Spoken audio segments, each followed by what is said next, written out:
le rabattre sur le reste pour pouvoir libérer les voies aériennes du conducteur.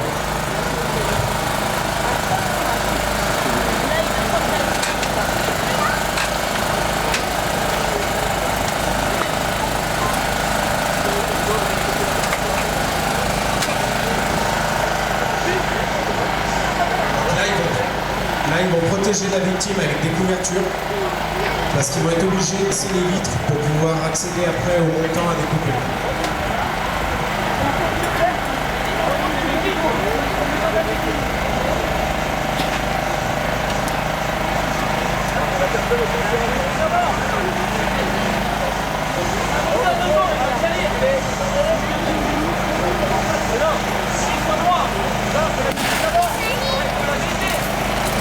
Alors vous avez vu à l'aide d'un Glassmaster, ils ont cassé la vitre du côté conducteur.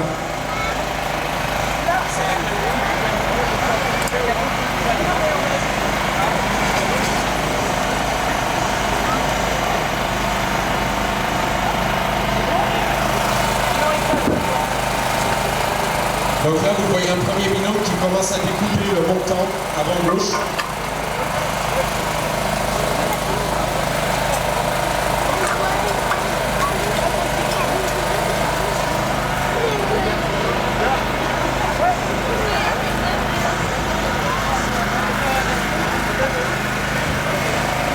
Donc ils vérifient que la victime est bien protégée.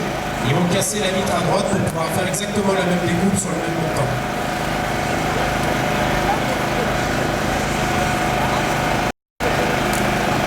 Donc la pince qu'ils utilisent s'appelle la pince perroquet.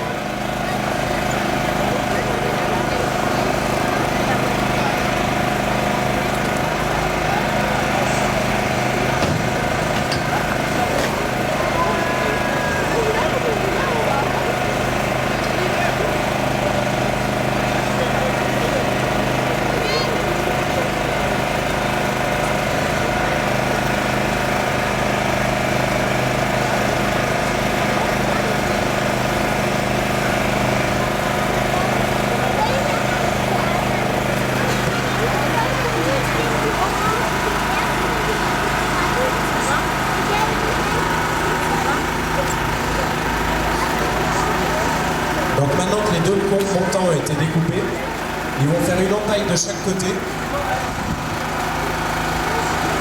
afin de pouvoir rabattre le demi-pavillon sur le reste du toit.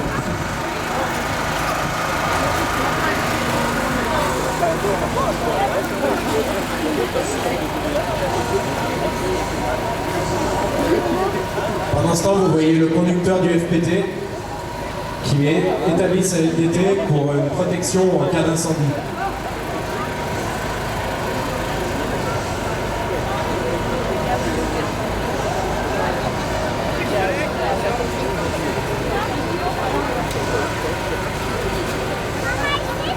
Donc vous voyez dans le véhicule l'écureuil qui fait un maintien de tête à la victime pour être sûr que son cas ne s'aggrave pas et pour être sûr que la tête ne soit pas bougée et que les cervicales soient de nouveau touchées.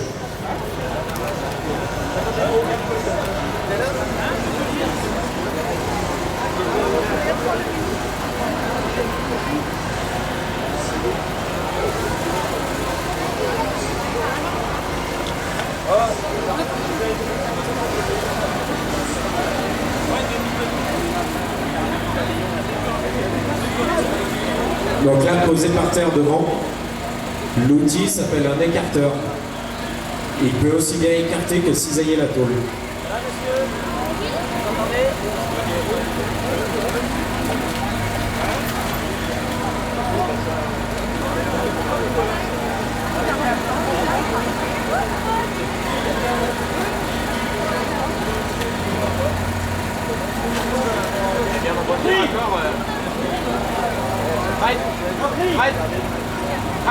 Il est bien en hauteur, d'accord?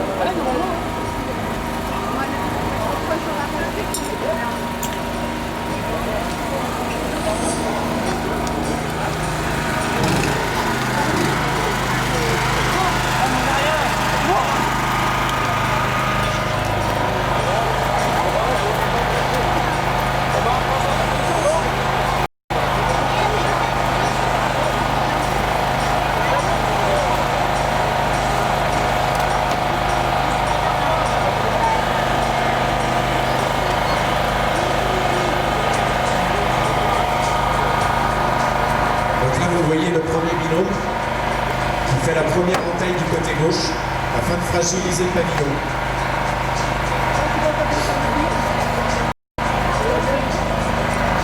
Je ne sais pas si vous avez remarqué, mais à la victime, ils lui ont mis un casque anti-bruit pour pas qu'elle soit gênée par tous les bruits qu'il y a autour du véhicule.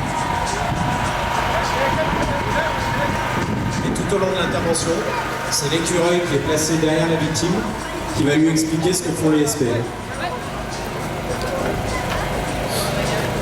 Donc là, ils vont faire la dernière découpe au niveau du pavillon afin de le rabattre. Et c'est ce qu'on appelle donc le demi-pavillon d'urgence, qui va permettre à l'écureuil de libérer les voies aériennes de la victime.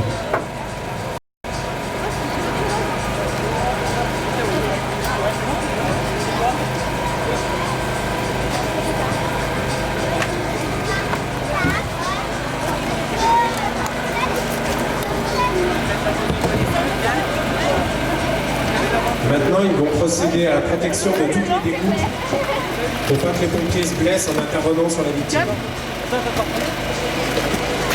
Et parallèlement, un bilan va s'occuper de tout le calage du véhicule pour pouvoir après monter à l'intérieur et finir la découpe pour l'évacuation de la victime.